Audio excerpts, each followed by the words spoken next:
passer la journée. Et oui, mieux qu'une partie de bingo, personne va s'endormir au 3e tour. Oui. Mais tu sais pas éclager aujourd'hui? D'un goût. Hein? Un quoi? Un goût. Ah, j'ai oublié mon sonotone. Ah, tout s'explique. Notre professeur aurait fait une photo. Eh oui.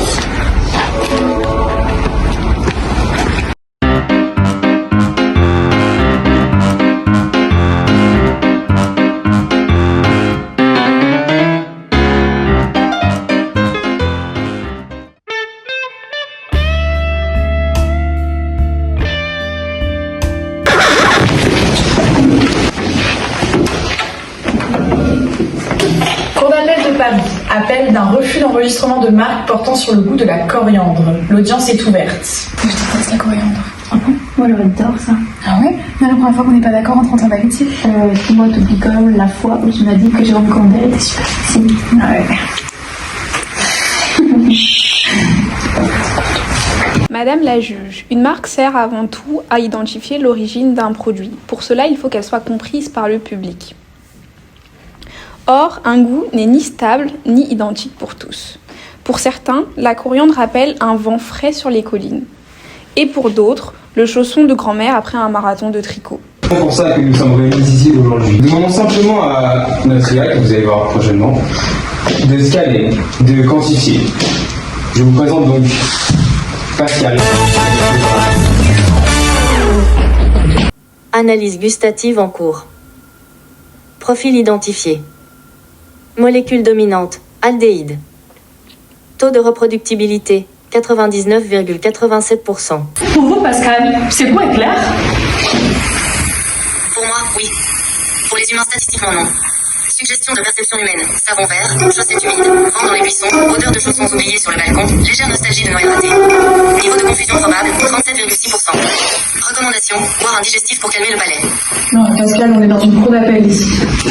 Non mais écoutez, je peux tout vous expliquer, c'est pas du tout ce que vous croyez. Elle a bugué, elle est pas comme ça d'habitude, je vous l'assure. Pascal, Oh Tu as raison de me reprendre, je précise et je corrige proprement. Aucun doute, la coriandre s'apprécie objectivement et peut être déposée à titre de marque. Très bien. Bon, on va délibérer. Nous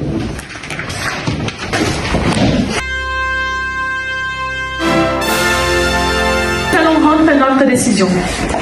En fait, la marque s'adresse aux consommateurs. Si les consommateurs ne perçoivent pas la même chose, le droit ne peut pas protéger. La demande d'enregistrement est rejetée. Allez, c'est bon. Cour d'appel.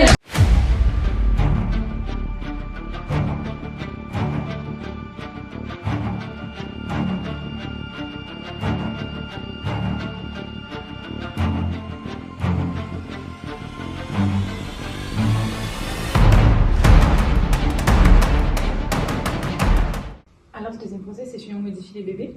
Ah mais c'est scandaleux. On retourne dans les années 30. On devrait même plus avoir ce débat en 2050 quand même. Ouais.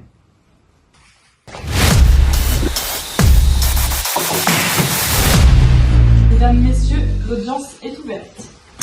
En l'espèce, pour s'opposer à la brutalité de l'invention du défendeur, le demandeur, l'association On n'est pas des Sims, invoque la contrariété aux bonnes mœurs et à l'ordre public.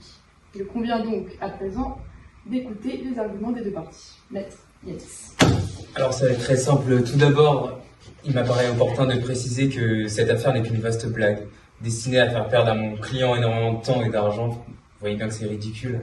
On intervient au tout premier stade de l'embryon. Il n'y a aucune modification sur le corps humain, aucune modification de l'enfant. On identifie simplement les gènes responsables de maladies incurables et on les corrige avant que l'erreur ne devienne trop grande. Attendez, ce que vous me dites là, vous modifiez l'ADN de nouveau-né de manière systématique et sur commande?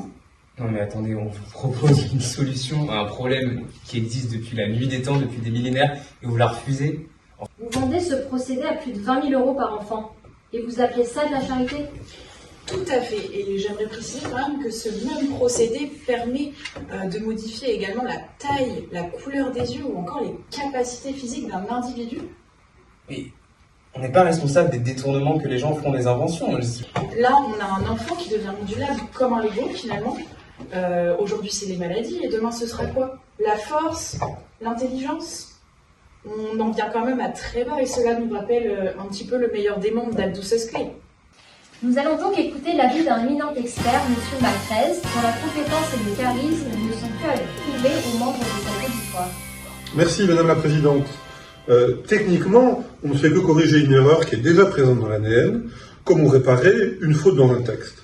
Le procédé agit au tout début du développement, il cible uniquement le gène défectueux, sans toucher au reste du patrimoine génétique. La technique fait évidemment exactement ce qu'on lui demande. Scientifiquement, la différence n'existe pas.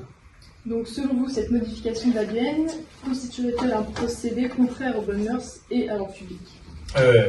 Avec tout le respect. Le fait d'éviter la naissance de bébés malades me paraît plutôt favorable aux bonnes mœurs, plutôt favorable à la société dans son entièreté.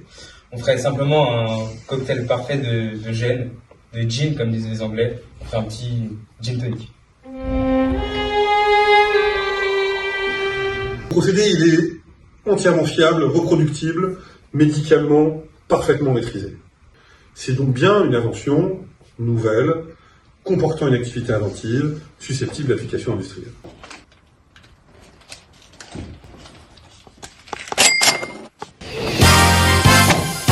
Le procédé est jugé légal et brevetable.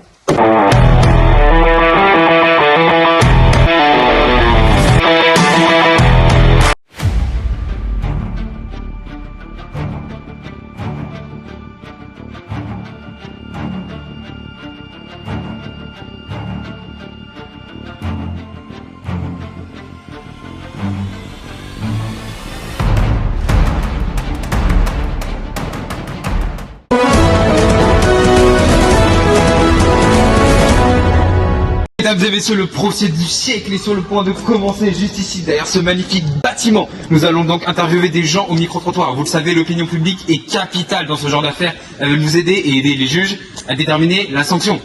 Ou pas de sanction, nous allons voir. Je vais directement attraper quelqu'un. La première victime.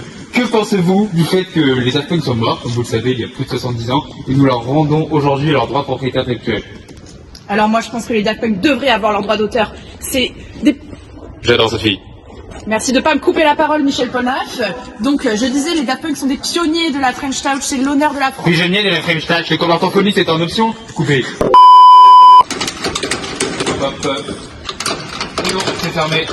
Mais c'est filmé? Vous êtes actuellement en direct dans le plus grand show de la planète. Nous allons recueillir votre avis sur les Daft Punk. Ils me voient là? Oui. Ah ouais, d'accord, je les adore. Moi, je suis à fond derrière eux. Je veux vraiment qu'ils récupèrent leurs droits. J'ai l'abonnement premium.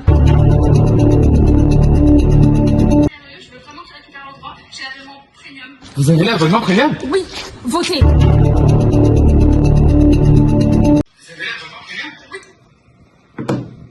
Je vote tous les jours. Sans pub. Alors, vous n'oubliez surtout pas de prendre votre abonnement premium. Votre voix compte 3 fois plus que les autres. 3 fois plus que les autres, c'est 3 fois plus de sondages, c'est 3 fois plus de juges convaincus. C'est tout bénéf payé. N'oubliez pas de payer. Beaucoup ce présentateur, hein. Il a raison. Je devrais peut-être prendre le plus là. Alors attends, je vois rien.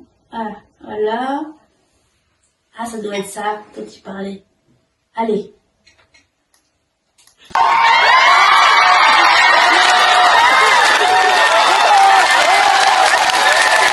Et oui, vous les avez reconnus, c'est bien les Daft Punk qui sont avec nous. Tout le monde est chaud et tout le monde est brillant. On veut savoir pourquoi, comment ils sont cryogénisés et pourquoi leurs droits ont-ils disparu. Nous allons voir tout ça avec les Daft Punk, les principaux intéressés.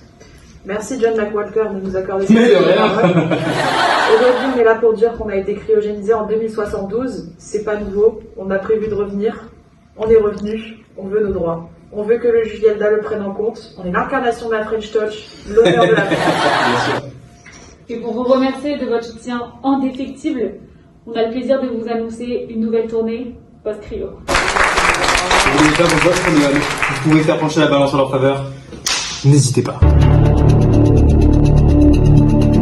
Vu de l'engouement médiatique et de la pression du public, je suis dans l'obligation de leur réattribuer leurs droits. Vous pouvez couper.